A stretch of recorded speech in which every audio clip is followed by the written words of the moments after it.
નમસ્કાર વિદ્યાર્થી મિત્રો, સ્વાગત છે તમારું અમારી ચેનલ પર. ગુજરાત માધ્યમિક અને ઉચ્ચતર માધ્યમિક બોર્ડ ગાંધીનગર દ્વારા જે ગુજરાતીનું પ્રશ્નપત્ર છે એના વિશે આજે આપણે વાત કરીશું.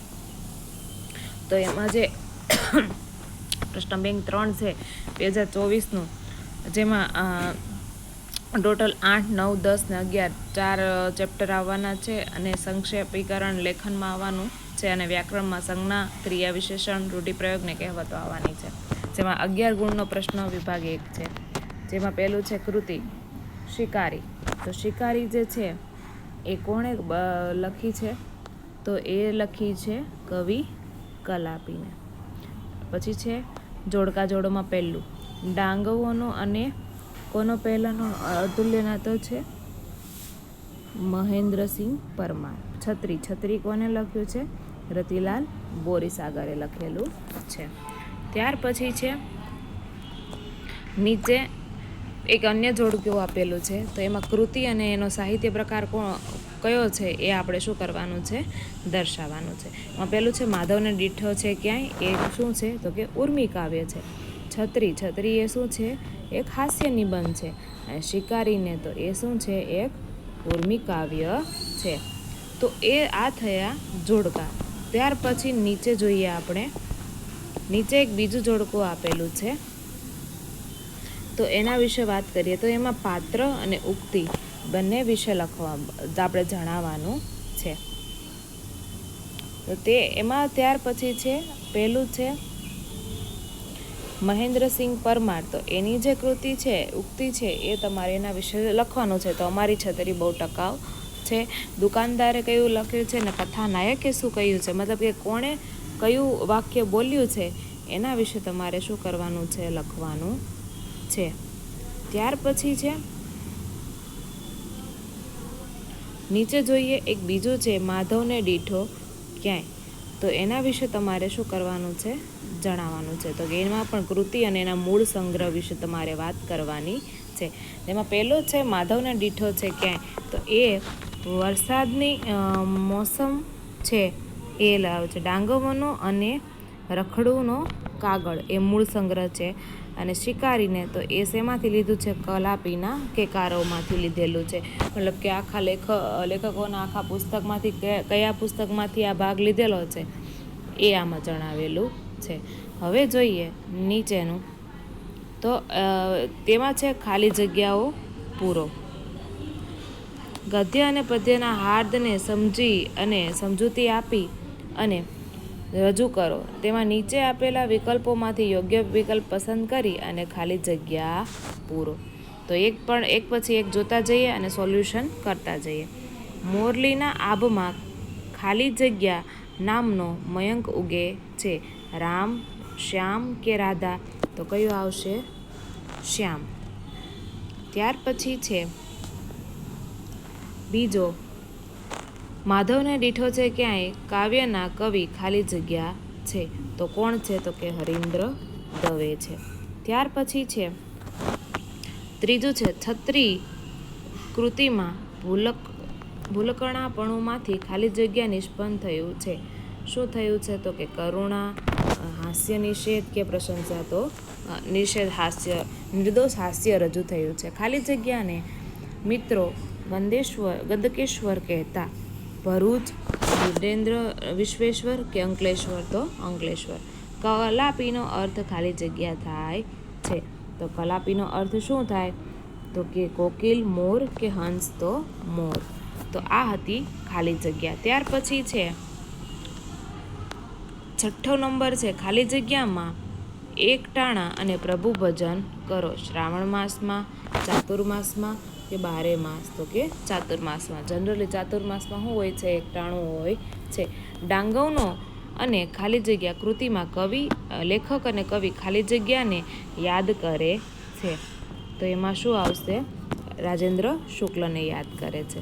ત્યાર પછી છે બીજું છે કવિ કે કલાપીના મતે વિશ્વ ખાલી જગ્યાનો આશ્રમ છે, સંતનો આશ્રમ છે. ત્યાર પછી શિકારીને કાવ્યમાં ખાલી જગ્યાની ભાવના વર્ણાયેલી છે, વસુદેવ કુટુંબકમ. પછી છે બાવરી વિભાવરીના ખાલી જગ્યા. તો એમાં શું આવશે? બાવરી વિભાવરીના ખાલી જગ્યા તો કે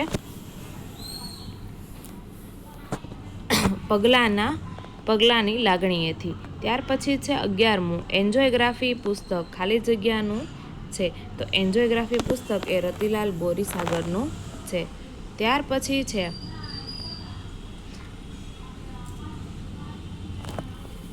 ખાલી જગ્યાનું આટલું આદિમ અને મનોરહ રૂપ તો એ કયું કોનું છે?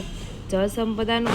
વન સંપદાનું તો કે વન સંપદાનું. છત્રી ન ખોવાય એના માટે ખાલી જગ્યા ઉપાય કારગત નીવડ્યો. કયો છત્રી ન ખોવાય એના માટે કયો ઉપાય છે કારગત નીવડ્યો? તો કે નામ સરનામું લખવાનું. છત્રી ઉપર શું લખી નાખવાનું? નામ સરનામું. કવિ યુવકને ખાલી જગ્યા કરવાની ના પાડે છે. સંહાર કરવાની. ખાલી જગ્યા કૃષ્ણ વિરહનું કાર્ય છે. કૃષ્ણ વિરહનું કાર્ય કયું છે? તો કે કાનોડાને બાંધ્યો છે ની દોરીએ. પછી માધવ દીઠો છે ક્યાંય. કયું છે? તો કે માધવ દીઠો છે ક્યાંય. પછી છે નીચે જોઈએ તો એક વાક્યના સવાલના જવાબ આપો. તો પેલું છે લેખકને કેવી છત્રી જોઈએ છે? તો કેવા પ્રકારની છત્રી ગમી? તો કે શ્યામા કલરની છત્રી ગમી. ત્યાર પછી નીચે છે એ ડાંગર અને કૃતિના લેખકનું કોનું જંકૃત છે? પછી ત્રીજો છે કે તમને પ્રિય પ્રાકૃતિક સ્થળનું નામ આપો. તો કે સાપુતારા. આદિવાસી સમાજની મૃત્યુ વિશેની સાત્વિક રીત જણાવો. ત્યાર પછી ગંદકેશ્વર એ કોના માટે શબ્દ વપરાયો છે? તો કે અંકલેશ્વર માટે શબ્દ વપરાયો છે. ત્યાર પછી પોતાના કુંવરને કાંટો ન વાગે તેના માટે રાજાએ શું કર્યું? તો એના માટેનો પ્રશ્ન તમારે એક વાક્યમાં લખવાનો છે.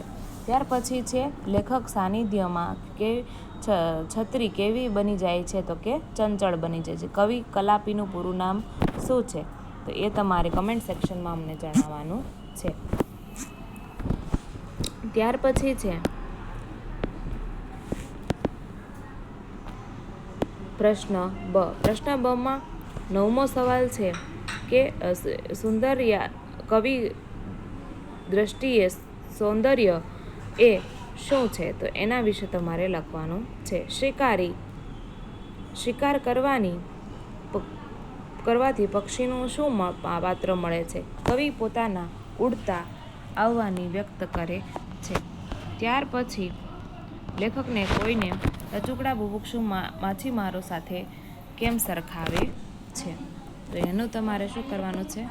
કમેન્ટ સેક્શનમાં જણાવવાનું છે. ત્યાર પછી છે વિભાગ સી. તો વિભાગ બી. વિભાગ બીમાં છે છત્રી ન ખોવાય એના માટે શું સલાહ આપી છે? તો કે છત્રી ન ખોવાય એના માટે આ 4 સવાલ બાકી છે. 1 મિનિટ. તો પહેલું છે કે 11મો સવાલ છે કવિ કોના ઉડતા આવવાની ઈચ્છા વ્યક્ત કરે છે? તો કે કૃષ્ણના. યમુનાના નીર વહેણ કોની યાદમાં મૂંગા બન્યા છે? કૃષ્ણની યાદમાં મૂંગા બન્યા છે. અને 11મા સવાલનો જવાબ તમારે કમેન્ટ સેક્શનમાં જણાવવાનો છે. શિકારીને કાવ્ય કયા છંદમાં લખાયેલું છે? શિકારીને કાવ્ય એ કયા છંદમાં લખાયેલું છે એ આપણે શું કરવાનું છે? જણાવવાનું છે. તો કે અનુરૂપ છંદમાં. ત્યાર પછી છે પાતાળમાં કોણ પરખાય છે? તો કે પાતાળમાં હરિવર પરખાય છે. પ્રામાણિકતાની કદર કરવા કથાનાયકે શું કર્યું હતું? તો એનો જવાબ તમારે કમેન્ટ સેક્શનમાં જણાવવાનો છે. ત્યાર પછી છે વિભાગ બી. તો વિભાગ બી જે છે તો એમાં પણ શું છે? તો કે કોઈ પણ 2 લખવાના છે અને ટોટલ 2 માર્ક્સના છે. ટોટલ 8 ક્વેશ્ચન 10 ક્વેશ્ચન છે. અને 10 ક્વેશ્ચન તમારા જે બુકની પાછળના સ્વાધ્યાયમાં તમને આપેલા છે. ત્યાર પછી છે વિભાગ સી. વિભાગ સીમાં પણ એવું જ છે. ટોટલ અહીંયા તમને કોઈ પણ એકની સંજ્ઞા લખવાની છે તો એ સંજ્ઞા તમારે જણાવવાની છે. ત્યાર પછી છે વિભાગ સી. તો વિભાગ સી માટે તમારે એમાં શું કરવાનું છે? તો કે શબ્દ સમૂહ માટે એક શબ્દ રૂઢિપ્રયોગનો કોઈ પણ એક રૂઢિપ્રયોગ લખવાનું થશે અને એને સમજાવવાનું અને લખવાનું. તો એના માટે પહેલાં આપણે કહીએ પહેલાં સંજ્ઞા જોઈ લઈએ ત્યાર પછી રૂઢિપ્રયોગ પર આવશું. તો પહેલું છે કે પહેલો ક્વેશ્ચન છે કે બંને આર્દ્રતા છવાઈ એમાં ભળવું ભલું, તેમાં શું છે તો કે ભાવવાચક ભળવું એ ભાવવાચક સંજ્ઞા છે. ત્યાર પછી છે લળી લળીને હેત કરતા વાસના જૂનના જૂન, તો એમાં શું છે તો આપણે શું લખવાનું છે, એમાં સમૂહવાચક છે. ત્યાર પછી ત્રીજું છે કે કોઈ પણ રૂપમાં નર્મદા મને ખેંચી જાય છે, તો એમાં શું છે વ્યક્તિવાચક સંજ્ઞા છે. ત્યાર પછી છે દુકાનદારે મારી સામે સ્મિત કર્યું, શું છે તો કે ભાવવાચક સંજ્ઞા છે. માર્ગની ધૂળને ઢંઢોરી પૂછે છે, તો એમાં કઈ સંજ્ઞા છે કે માર્ગની ધૂળ, તો માર્ગની ધૂળ એટલે એ વ્યક્તિવાચક સંજ્ઞા છે. ત્યાર પછી છે નેક્સ્ટ ક્વેશ્ચન, એ વિશેષણ આપણે આપવાનું છે કે કયું વિશેષણ છે કે ચોમાસાનો પહેલો વરસાદ પડ્યો, તો કે વરસાદ પડ્યો તો સંખ્યામાં સંખ્યાત્મક. ત્યાર પછી બીજું સાચવવું સુવાળા, એટલે એમાં ગુણવાચક, સુવાળા રંગનું એટલે ગુણ બતાવ્યો છે, ગુણવાચક સંજ્ઞા. કેટલું સરસ નામ ગીરા, તો એમાં પણ શું છે નામનો ગુણ બતાવેલો છે, તો ગુણવાચક સંજ્ઞા. ત્યાર પછી છે પક્ષીને પામવાનો છાનો તું સુણ ગીતને, તો એમાં શું છે તો કે સાર્વનામિક. ત્યાર પછી છે દુકાનદાર ક્યારનો મારી સામે ધારીને જોઈ રહ્યો છે, તો એમાં કયું આવશે વિશેષણ, દુકાનદાર મારી સામે ધારીને જોઈ છે, પરિણામવાચક સંજ્ઞા આવશે. ત્યાર પછી છે નીચે વિકલ્પ પસંદ કરવાના, ક્રિયા વિશેષણનો પ્રકારનું નામ અને યોગ્ય વિકલ્પ બંને શું કરવાના છે, પસંદ કરવાના છે. ત્યાર પછી એમાં પહેલું છે અમદાવાદ ઉતરતી વખતે બસમાં છત્રી ભૂલી ગયો, તેમાં સ્થળવાચક, કોઈ પણ સ્થળે શું થયું છે, છત્રી ભૂલાય છે. ઘર આસાનીથી મળી ગયું, તો રીતિવાચક. ત્યાર પછી ત્રીજું છે ઉજાસને બેસીને કેટલી વાર સૂર્યાસ્ત જોવાની મજા લૂંટી છે, તો સ્થાનવાચક. સૌંદર્ય પામતા પહેલા સુંદર બનવું પડે, પરિણામવાચક. મોરલીના આભમાં મયંક ઉગે છે, તો આમાં સ્થળવાચક, કોઈ પર્ટિક્યુલર સ્થળની વાત કરવામાં આવી છે. તો ત્યાર પછી છે રૂઢિપ્રયોગ, કદર કરવી, તો વ્યાકુળ બનવું, મજા લૂંટવી, આર્દ્રતા છવાઈ જવી. તો આ 5 છે, તો 5માંથી કોઈ પણ એક લખવાનું છે. તો પહેલાં જોઈએ કદર કરવી, તો એના વિશે તમારે શું કરવાનું છે કે આખું વાક્ય લખવાનું છે. તો બધા જ રૂઢિપ્રયોગોના તમારે એક શું કરવાના છે, વાક્ય લખવાના છે. વિભાગ ડીમાં શું છે, તો તમારે આખો પેરેગ્રાફ આપ્યો છે, એમાંથી 1-3 પાર્ટનું